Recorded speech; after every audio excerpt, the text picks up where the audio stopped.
વિદ્યાર્થી મિત્રો, હું નવીન પટેલ મારી ચેનલ મેથ્સ વિથ નવીન પટેલમાં આપ સૌનું સ્વાગત કરું છું. આજે આપણે ધોરણ 12 ચેપ્ટર 2 ત્રિકોણમિતીય પ્રતિવિધેયોમાં ગુજકેટના પ્રીવિયસ યરના એમસીક્યુઝ આપણે સોલ્વ કરીશું. આપણે પાર્ટ 1 તરીકે આને લઈએ છીએ. બરાબર. સૌથી પહેલો ક્વેશ્ચન જોઈએ તો કે જો cos ઇન્વર્સ x y હોય તો ખાલી જગ્યા. આ પ્રકારના એમસીક્યુ આપણે બોર્ડના અંદર કરેલા જ છે. તો આપણે એને અને ગુજકેટ 26 માં પૂછાયેલો છે, તો આપણે સ્ટાર્ટ કરીએ. તો અહીં આપણી પાસે cos ઇન્વર્સ x બરાબર y આપેલો છે. y બરાબર આપણે fx લઈ શકીએ અને આનો વિસ્તાર એ આપણો cos ઇન્વર્સ x નો વિસ્તાર જ કહેવાય. તો આ વિસ્તાર કેટલો હોય? cos ઇન્વર્સ x નો વિસ્તાર કેટલો? તો કે સંવૃત અંતરાલ 0 થી π. બરોબર. તો આપણે આ y ની કિંમત એ જ cos ઇન્વર્સ x છે. તો y કેટલામાં આવે? તો કે સંવૃત અંતરાલ 0 થી π. તો કે માટે 0 less than equal to y less than equal to π મળે છે. બરોબર. તો આ જવાબ આપણો B છે. હવે બીજો એમસીક્યુ જોઈએ જે ગુજકેટ 26 માં પૂછાયેલો છે. આ ચારે ચાર ના સોરી 3. પહેલો, બીજો અને 3. જો ગુજકેટમાં આ ચેપ્ટરમાંથી 3 એમસીક્યુ મોટે ભાગે આવતા હોય છે. તો આમાં 3 છે એ ગુજકેટ 26 સુધીના છે અને પછીનો છે 25 નો છે. બરાબર. તો અહીં આપણે બીજો જોઈએ તો કે sin inverse of sin 3π/5 is equal to ખાલી. હવે જો આ sin ઇન્વર્સ અને sin બંને કેન્સલ થઈ શકે, પણ ક્યારે? sin ઇન્વર્સના વિસ્તારમાં આપણો થીટા હોવો જોઈએ. તો કે કેટલો થીટા હોવો જોઈએ? તો કે -π/2 થી π/2 સંવૃત અંતરાલ. હવે π/2 આ વસ્તુ છે નહીં, કારણ કે 3π/5 છે. બરોબર. તમે સાદું રૂપ આપી દો, એક નજર મારી દો તમે, તો અંદાજ આવી જાય. તો ધારો કે 3π/5 હોય આપણી પાસે, એને આપણે લખીએ તો 3 × 180 ડિગ્રી બાય 5 કરો તમે, તો અહીં કેન્સલ કરીએ તો 3 × 36 થશે. જો 0 કેન્સલ કરીશું તો ઉપર આવશે 10 એટલે 90. સોરી, ભૂલ થાય છે. 5 વડે આપણે કરીએ તો 5 તરી 15 એટલે 36 ઓકે છે. હવે 36 તરી તમે કરો તો 6 તરી 18 વધી 1 એટલે કે 108 ડિગ્રી થાય. તો હવે 108 ડિગ્રી એ π/2 કરતા તો વધારે કહેવાય. એટલે કે એકચ્યુઅલી બીજું ચરણ આવી ગયું. આપણો વિસ્તાર sin ઇન્વર્સનો -π/2 થી +π/2 એટલે કે -90 ડિગ્રીથી +90 ડિગ્રી થાય. એનાથી આ 12 છે એટલે આપણે એને પ્રથમ ચરણમાં કન્વર્ટ કરવું પડશે. તો આપણે એની આગળ આપણે પ્રક્રિયા કરીએ. તો કે sin inverse of sin 3π/5 is equal to આપણે કરીએ તો sin ઇન્વર્સ ઓફ sin. જો આને અમારે બીજા ચરણમાંથી પહેલા ચરણમાં લાવવું છે તો હું પાઈ માઇનસ કરી શકું. તો હું કે પાઈ માઇનસ, હવે જુઓ અહીંયા હું 2π/3 કરું તો એટલે આપણે 5 માંથી 3 બાદ કરી એટલે 2π/3 થાય ને, એટલે 2π/5 કરીશું. બરોબર. તો જો આનું સાદુરૂપ તમે આપો તો તમને 3π/5 જ મળે. તો જો 5 × 5 એટલે 5π - 2π એટલે કે 3π મળે. છેદમાં તો 5 છે. તો આપણને આ આપણે સાદુરૂપ આપી કહેવાય. 3π/5 ના બદલામાં આપણે π - 2π/5 લખ્યા. અને 2π/5 છે એ ઓલરેડી આપણે આ રીતે ગણતરી કરીએ તો 2π/5 એટલે કેટલા થશે? તો 2 × 36 કરીએ તો 72 ડિગ્રી થાય, જે 90 ડિગ્રીથી ઓછા છે. એટલે પ્રથમ ચરણમાં. તો આપણે પાઈ માઇનસ છે એટલે બીજા ચરણમાં સાઈન પોતે ધન હોય છે એટલે કોઈ ફરક પડે નહીં. બરોબર. નિશાની કોઈ બદલાશે નહીં. તો અહીંયા આપણને સાઈન 2π/5 મળે છે. હવે સાઈન ઇન્વર્સનો આપણે પહેલા જ ચર્ચા કરી. સાઈન ઇન્વર્સનો પોતાનો વિસ્તાર કેટલો? તો કે -π/2 થી π/2. એની અંદર તો આપણે ચેક કર્યું કે 72 ડિગ્રી આવે છે એટલે કે પ્રથમ ચરણમાં જ છે. તો અહીંયા આપણે કેન્સલ કરી શકીએ અને આપણને જવાબ મળે 2π/5, કારણ કે 2π/5 ઇઝ બિલોંગ્સ ટુ સંવૃત અંતરાલ -π/2 થી π/2 ની અંદર આવેલો છે. તો અહીંયા આપણો જવાબ આવશે A. ત્યારબાદ ત્રીજાની અંદર જોઈએ જે ગુજકેટ 26 માં પૂછાયેલો છે. tan inverse of 2 cos of 2 sin inverse 1/2. તો અહીંયા આપણે 1 by 1 બધું કેન્સલ કરતા જઈશું એટલે અંદરથી જ શરૂઆત કરીશું. તો અહીંયા આપણે શરૂઆત કરીએ તો કે tan ઇન્વર્સ 2 cos. હવે જો 2 sin ઇન્વર્સ 1/2 ક્યારે આવે? તો જો આપણે જાણીએ છીએ સાઇન π/6 એ આપણને 1/2 મળે, બરોબર. તો આ સાઇનને પેલી વાર લઈ જવું તો આપણને શું મળે? તો કે sine inverse 1/2 is equal to π/6 મળે. તો આપણે π/6 લખી લખીએ.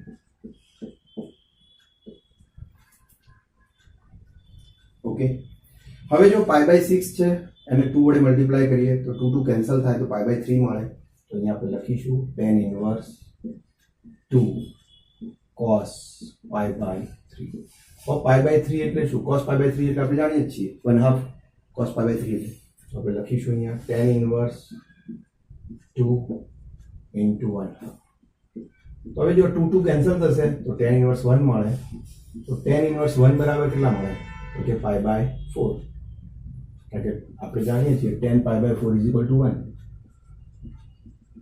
તો માટે tan inverse 1 is equal to π/4. બરોબર. તો આપણે એની અંદર કિંમત મૂકીશું π/4. તો અહીંયા આપણો બી આન્સર આવે. ત્યારબાદ ચોથો MCQ જે ગુજકેટ 25 માં પૂછાયેલો છે.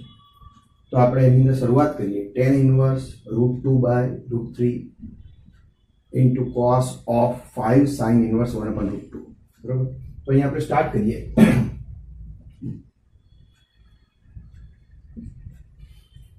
તો અહીંયા શરૂઆત કરીએ છીએ tan inverse of √2/√3 cos of 5. તો જુઓ sin ઇનવર્સ 1/√2 એટલે કેટલી કિંમત થાય? તો આપણે જાણીએ છીએ sin π/4 બરાબર શું કિંમત મળે? તો કે 1/√2. તો sin પેલી બાજુ જતો રહે તો ઇન્વર્સ થઈ જાય. તો કે sin ઇનવર્સ 1/√2 બરાબર π/4. કોષ્ટક મોઢે કરી દો તો આ તમને એકદમ સરળ પડશે. તમારી તકલીફો ઘણી ઓછી થઈ જાય. MCQ છે, તમે ડાયરેક્ટ જવાબ મૂકશો, તમને ક્યાં એમાં તમારે રીત તો કરવાની નથી, તો તમે ફટાફટ જવાબ મેળવી શકશો અને ઓછા સમયમાં તમારું પેપર સોલ્વ કરી શકશો. અને અહીંયા એ જ મહત્વનું છે, ગુજકેટ હોય કે બોર્ડ હોય, MCQ તમારે સોલ્વ કરવા માટે 1 મિનિટથી પણ ઓછો સમય મળે છે. બરાબર. તો sin ઇનવર્સ 1/√2 ની કિંમત મળે π/4 ઓફ π/4. હવે આપણે સાદુરૂપ આપીએ તો કે tan ઇનવર્સ √2/√3 cos of 5 π/4 થાય. 5 π/4 છે એટલે પાઈ પ્લસ કહેવાય. કારણ કે અંશમાં જે સહગુણક છે એ છેદ કરતા મોટો છે એટલે પાઈ પ્લસ કહેવાય. તો કે અહીંયા આપણે સાદુરૂપ આપીએ 5 π/4 નું તો શું મળે? પાઈ પ્લસ π/4 મળી શકે. તો કે એનું સાદુરૂપ તમે જ વિચારો. 4 × 4 ને 5 તો 5 π/4 થાય. બરોબર. હવે પાઈ પ્લસ હોય તો ચરણ કયું થાય? તો કે ચરણ આપણું ત્રીજું ચરણ થશે. તો ત્રીજા ચરણની અંદર cos કેવો હોય? તો કે માઇનસ. તો આપણે અહીંયા માઇનસ મળશે. તો અહીંયા આપણે લખીશું tan ઇનવર્સ √2/√3 માઇનસ cos π/4. હવે જોઈએ તો જુઓ cos π/4 એટલે કેટલા?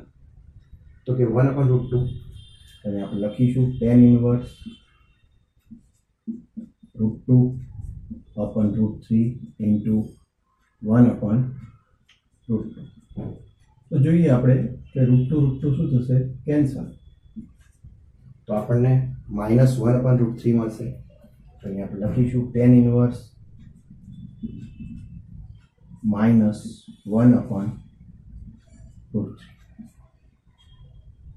હવે જોઈએ tan ઇનવર્સ -x ની કિંમત શું થાય?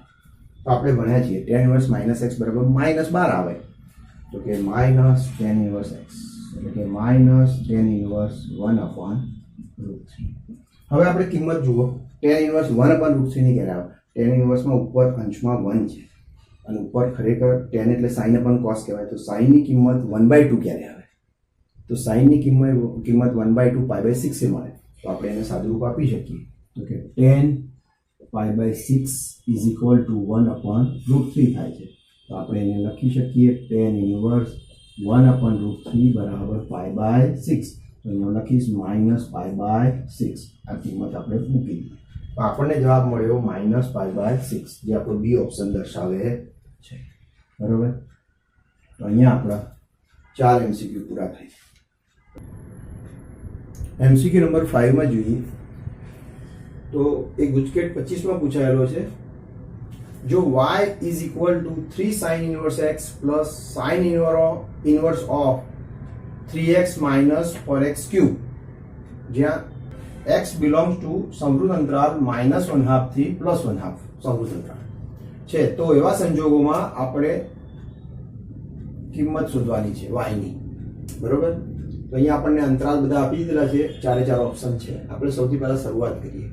તો અહીંયા આપણે ધારીશું sin ઇનવર્સ x બરાબર, જો આપણે થીટા ધારી દઈએ તો આ એક સૂત્ર મળે, 3 sin θ minus 4 sin cube theta, કે જેની કિંમત sin 3 θ થાય. એ આપણે સોલ્યુશન કરવાનું છે, બરોબર.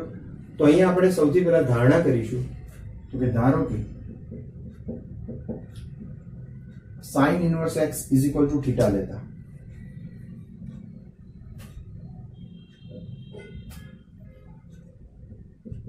sin ઇનવર્સ x બરાબર થીટા લેતા sin θ બરાબર x થાય. અહીંયા x બિલોંગ્સ ટુ પણ આપણને આપી દીધેલું છે અહીંયા, જે આપણે પછી સોલ્યુશન કરીએ. ચલો હવે આપણે સ્ટાર્ટ કરીએ આપણા પદમાં. તો કે અહીંયા y is equal to 3 sin inverse x plus sin inverse 3x minus 4x cube. તો આપણે એની કિંમતો મૂકીએ, તો કે માટે y is equal to 3 theta થશે. sin ઇનવર્સ x ની કિંમત કેટલી? તો કે sin ઇનવર્સ x બરાબર થીટા, તો sin θ is equal to x છે. તો આપણે x ની જગ્યાએ અહીંયા sin θ મૂકીશું, તો કે plus sin inverse of 3 sin θ minus 4 sin cube theta. હવે આપણે જાણીએ છીએ આ તો 3 θ જ છે, પણ અહીંયા sin inverse of 3 sin θ minus 4 sin cube theta એ sin 3 θ નું સૂત્ર છે, તો આપણે અહીંયા લખીશું sin 3 θ. હવે આપણે જાણીએ છીએ કે sin ઇનવર્સ ને sin બંને ક્યારે કેન્સલ થાય? જ્યારે 3 θ એ આપણા sin ઇનવર્સના વિસ્તારમાં, એટલે કે સમૃદ્ધ અંતરાલ -π/2 થી π/2 હોય તો જ એ શક્ય બને. તો આપણે એ ચેક કરીશું. અહીંયા આપણને આપી છે x છે બિલોંગ્સ ટુ સમૃદ્ધ અંતરાલ -1/2 થી +1/2 છે, બરોબર. તો આપણે અહીંયાની કિંમત લખીએ, તો કે અહીં જે આપેલું છે એની વાત કરીએ કે -1/2 less than equal to x less than equal to 1/2 આપેલું છે. તો આપણે કિંમત મૂકીએ. -1/2 ક્યારે આવે? તો પહેલા તો +1/2 ની વાત કરીએ, તો +1/2 એટલે -sin π/6 આવે, લેસ ધેન x ની કિંમત કેટલી છે? તો આપણે x અહીંયા શોધ્યો છે, sin θ છે, અને અહીંયા પણ sin π/6 જ આવશે, બરોબર.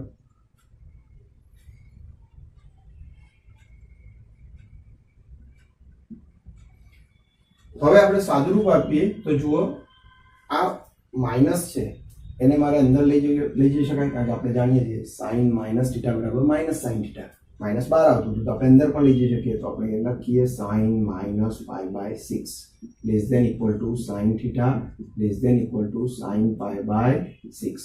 ઓકે. હવે આપણે જાણીએ છીએ કે ચોથું ચરણ એટલે કે -π/2 થી 0 જઈએ, -π/2 એ sin ની કિંમત sin -π/2 બરાબર આપણને -1 મળે, sin 0 એ 0 મળે, એટલે કે વધ્યું કહેવાય. -1 થી 0 તરફ આપણે આગળ વધ્યા. ત્યારબાદ 0 થી π/2 સુધી જઈએ, એટલે કે sin π/2 એ પાછી એની કિંમત 1 થાય છે, એટલે કે -1 -π/2 એ θ ઇઝ ઇક્વલ ટુ 0 એ 0 અને θ ઇઝ ઇક્વલ ટુ π/2 એ આપણને +1 મળે છે. એટલે કે સતત ચોથું ચરણ અને પહેલા ચરણમાં સાઇન વધતું વિધેય છે. સાઇન વધતું વિધેય હોય તો આપણે સાઇનને દૂર કરીએ તો થીટામાં કોઈ ફેરફાર થાય નહીં, એટલે કે અસમતા બદલાશે નહીં. તો આપણને અસમતા તરીકે શું મળે? તો કે આપણને મળશે -π/6 less than equal to theta less than equal to π/6. મારે અહીંયા શું જોઈએ? 3 થીટા જોઈએ, તો હું 3 વડે મલ્ટીપ્લાય કરું તો મને શું મળે? -π/2 less than equal to 3 theta less than equal to π/2. આપણો વિસ્તાર આવી ગયો. આપણે એ જ હાલ બોલ્યા કે સાઇન ઇનવર્સનો વિસ્તાર શું છે? તો કે સમૃદ્ધ અંતરાલ -π/2 થી π/2, બંને બાજુ સમૃદ્ધ અંતરાલ છે, તો અહીંયા લેસ ધેન ઇક્વલ ટુ છે જ આપણે. તો આપણે એને કેન્સલ કરી શકીએ. તો આપણને શું મળે? 3 થીટા મળશે. તો 3 theta plus 3 theta is equal to 6 theta. એ આપણી y ની કિંમત થઈ. કોની કિંમત થઈ? y ની. હવે આપણી વાત હતી તો કે y બરાબર જે 6 થીટા છે એનો વિસ્તાર શું? તો આપણે અહીંયા આપણી પાસે 3 થીટા તો છે જ, તો એને 6 વડે એટલે કે મીન્સ કે 2 વડે મલ્ટીપ્લાય કરી દઉં. તો 2 વડે મલ્ટીપ્લાય કરું તો મને શું મળે? તો કે minus pi less than equal to 6 theta less than equal to pi મળે છે. તો આપણને 6 થીટા છે માઇનસ પાઈ થી પ્લસ પાઈ ની વચ્ચે સમૃદ્ધ અંતરાલમાં મળે છે. અને આ 6 થીટાની કિંમત શું છે તો કે y છે. તો આપણે અહીંયા y ની કિંમત મૂકી દઈએ તો કે માટે minus pi less than equal to y less than equal to pi એ આપણો આન્સર મળે છે. તો આ અંતરાલ ક્યાં આવે છે જો જુઓ minus pi less than equal to y less than equal to pi મળે છે. ઓકે તો આપણો બી આન્સર આવે બરાબર.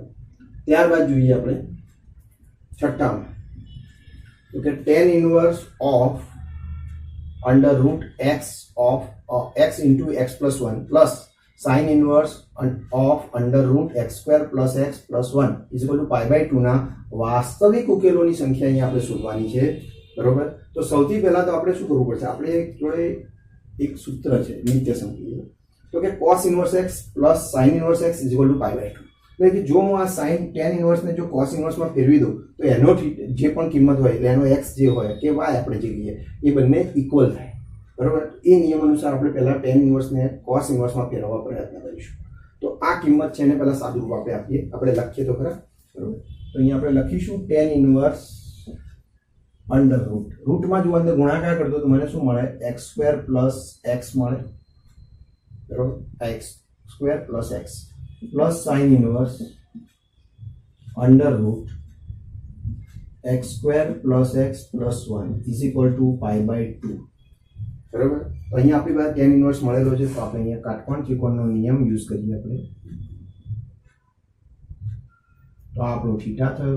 તો જુઓ tan ઇનવર્સમાં શું છે સામેની બાજુ ભાગ્યા પાસેની બાજુ. સામેની બાજુ કઈ થઈ તો કે under root x square plus x પાસેની બાજુ કઈ થઈ 1 બરોબર. તો આપણે કર્ણ કઈ રીતે શોધીએ તો કે કર્ણમાં બંનેના વર્ગોનો સરવાળો તો આનો વર્ગ કરીએ તો રૂટ જતું રહે એટલે x સ્ક્વેર પ્લસ x થશે. આનો વર્ગ તો 1 જ થશે તો આપણને પદ શું મળે તો કે x square plus x plus 1 એનું રૂટ લઈએ આપણે તો એ આપણો કર્ણ થયો બરોબર. તો આપણે ધાર્યું કે આપણી પાસે tan ઇનવર્સ છે તો tan ઇનવર્સનું cos ઇનવર્સમાં રૂપાંતર કરી શકું તો અહીંયા લખી દઈશું કે tan inverse under root x square plus x બરાબર cos ઇનવર્સ. તો cos ઇનવર્સમાં શું આવે તો કે પાસેની બાજુ ભાગ્યા કર્ણ તો કે પાસેની બાજુ 1 છે અને અંડર રૂટ આપણો આવે x square plus x plus y. તો આપણો cos ઇનવર્સ. આ કિંમત આપણે આ પદમાં ઉપર લખીશું હવે બરોબર. તો આપણે આગળ વધીએ છીએ કે માટે tan ઇનવર્સની કિંમત લખીશ તો મને મળશે cos inverse 1 upon under root x square plus x plus 1 બરોબર. ત્યારબાદ પ્લસ સાઇન ઇનવર્સ x તો plus sine inverse under root x square plus x plus 1 મળે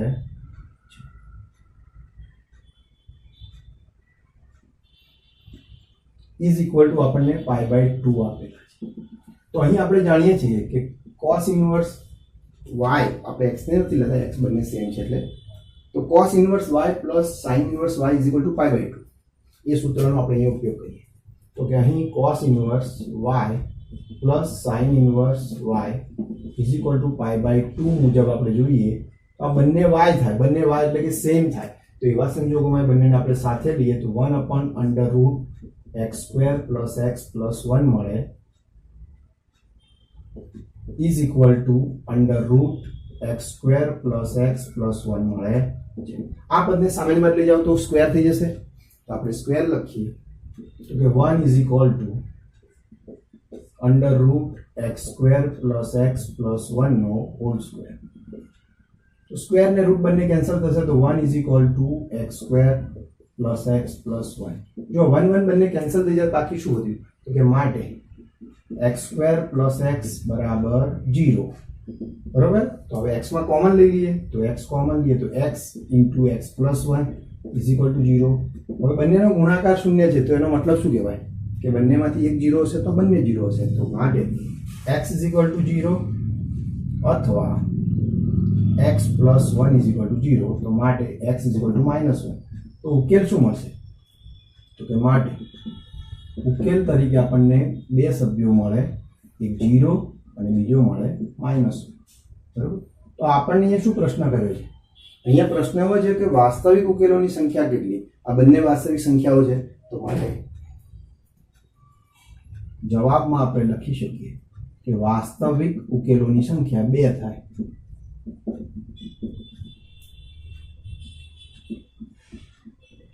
બે સંખ્યાઓ છે 0 અને -1. આવી બે સંખ્યા હોવાથી આપણને વાસ્તવિક ઉકેલોની સંખ્યા 2 મળે, એટલે આપણો ઓપ્શન બી થશે. બરોબર. તો અહીંયા આપણો દાખલા નંબર 6 પૂરો થાય છે. ત્યારબાદ 7મો જુઓ. જો આ 5મો અને 6ઠ્ઠો બંને ખરેખર સારા દાખલા હતા, ધ્યાનથી સમજવાના અને સોલ્વ કરવાના. ત્યારબાદ 7મા જુઓ. 7મો તો આવડે એવો છે, આવો તો આપણે પહેલા પણ કર્યો, પહેલામાં પણ. તો એનો વિસ્તાર જ જોવાનો થાય, તો કે અહીંયા આપણે વિસ્તાર ચેક કરીએ.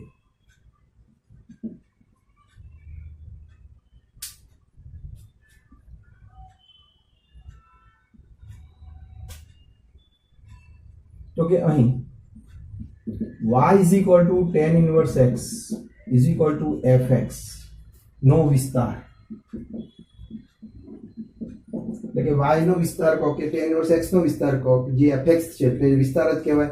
તો એનો વિસ્તાર શું થાય? તો આપણે જાણીએ છીએ વિવૃત અંતરાલ -π/2 થી π/2 થાય. તો એનો મતલબ શું થાય કે આપણો y, તો માટે y છે એ -π/2 લેસ ધેન, ઇક્વલ ટુ નહીં આવે કારણ કે વિવૃત અંતરાલ છે, less than y less than +π/2 મળે છે. તો આપણો આન્સર થશે એ કે -π/2 less than y less than π/2 મળે છે. તો આમ અહીંયા આપણા બધા એટલે કે મીન્સ કે 7 MCQ પૂરા થાય છે. ગુજકેટ 24નો એક કરાયો છે, બાકીના આપણે નેક્સ્ટ લેક્ચરમાં લઈશું. ઓકે.